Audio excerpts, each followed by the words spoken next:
So we responded to a call for telling the stories of Richmond, and when you get a commission to tell the stories of a place, obviously the most important thing is to, of course, find out what the stories are.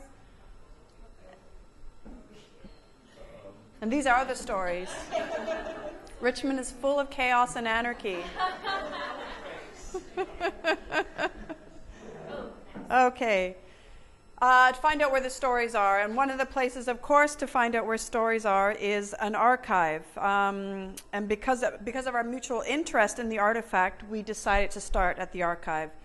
These here, slides that you're seeing from right now, are from many of the archives we visited throughout the creation of this project. And this index, these are file cards, index cards, in case you didn't know what they are. They're fascinating to go through because of all the notes that are taken on them, and they're still in heavy use in many archives in our country. Looking at a film through a film editing steam diagram is what this is. It's a truly physically interactive experience. You're hearing the clicking, the whirring, the noise, and you feel the delicacy of the actual film. And all of us are watching it. You put smells. The rooms that contain these films are also very cold. You can almost see your breath. We're also very appreciative of the amazing people who work to preserve, organize, and maintain a film with the idea that one day somebody might be interested. Exactly. Okay. Much of the history of Richmond, as you know, has to do with what the land grows and what the sea provides. And importantly, the culture that arises from these circumstances. Horses, of course, were primarily used in farming, so it's not too much of a stretch to imagine or to see how Richmond grew and became a hotbed of horse racing and also horse breeding. One of the things we loved about going to the archives was seeing how carefully things were kept. This is a photocopy of a photocopy of a photograph that is encased in plastic protective sleeves. That's your history being cared for. Once we got to the stories, we had to figure out how we were going to represent them. For example, we found a film documenting the opening day. This is the wrong slide. Oh no, this is. Okay, sorry, this was mine. This is the Brig House will that the city bought the Brig House lands from. So it's an important document. It's a real beautiful thing. We got to look at a lot of that stuff.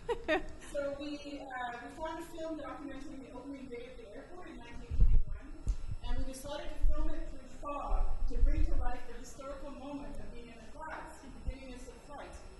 5 minutes in, we ran through the room gasping for air, and we temporarily shelved this idea. The great thing about art making is that you ultimately don't know where ideas will take you. And one of our first trips to the Richmond archives, we discovered a story about the very first city councillors having to schedule their meetings by moonlight, and they canoed to get there because there was no roads. So this led us to testing the quality of filming projections on water and the river's edge. We also organized a boat trip to Little Island, around Little Island, in part because the island base of Richmond has been largely lost because of the extensive use of the automobile and the complex bridging network that links Richmond to the rest of the Lower Mainland. Okay, can I borrow this? Sorry. Okay. We were also inspired to spend an entire day sitting on the riverbank, listening to and recording the birds, planes, water, and traffic as we sat by the river's edge near River Road. Again, we were trying to reconnect with the islandness of Richmond and the significance of the water that is constantly passing by these islands. So that was the research phase. This is the actual work. The final work is a video installation comprised of 3 large monitors, a Corian frame, and a motion sensor activated directional speaker. The hour-long video is made up of 17 separate stories, each one dedicated to one of Richmond's islands. What we are showing you are stills from these individual video pieces. And this one here is dedicated to Dawn Island, and it is about the forced relocation that Joyce was speaking about earlier of the Japanese community from Richmond to the interior.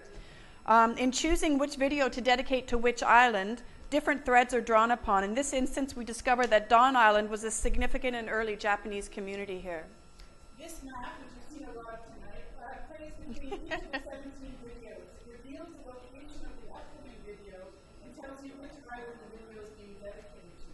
It was created from 3 maps, an early map of Richmond and a nautical chart interwoven with the Google map. It brings together the old and the new, the analog and visual, constructed and in the entire project. And rather than showing the airport opening through the fog, we ended up creating a grid of 30 smaller embedded videos that together echo the porcelain of the early agricultural landscape of Richmond. Although you can't hear it here, the archival soundscapes are a significant part of the project. There is a question area song right as a bowl of cherries is heard in the reworked version. Here, we were very concerned about situating Richmond in the historical moments that were global as well as local. During World War II, for example, Richmond's canneries ramped up production of herring to feed soldiers in Europe. This video was reworked from a government promotional film about the herring industry. Okay. Sorry. We also found 2 government films about the canneries, one from the 30s and the other from the 40s, one black and white, one color.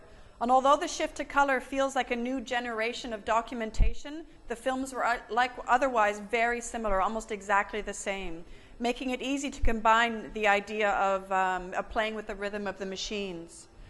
Now, some of the films also inspired us to play with luminosity, with color and abstraction, the formal aspects of image. Here is an industry film about the life cycle of the salmon, and it's coupled with instrumental audio taken from other educational films. The audio is grandiose and romantic, over the top, never reaches its conclusion. This is going way too fast. The second phase of this art piece is an interactive iPhone experience relating to Lulu's speaker itself. The myth of Lulu is that this island was named after her by Colonel Lulu as a swept by a steamer. We are remapping Lulu's story onto Richmond.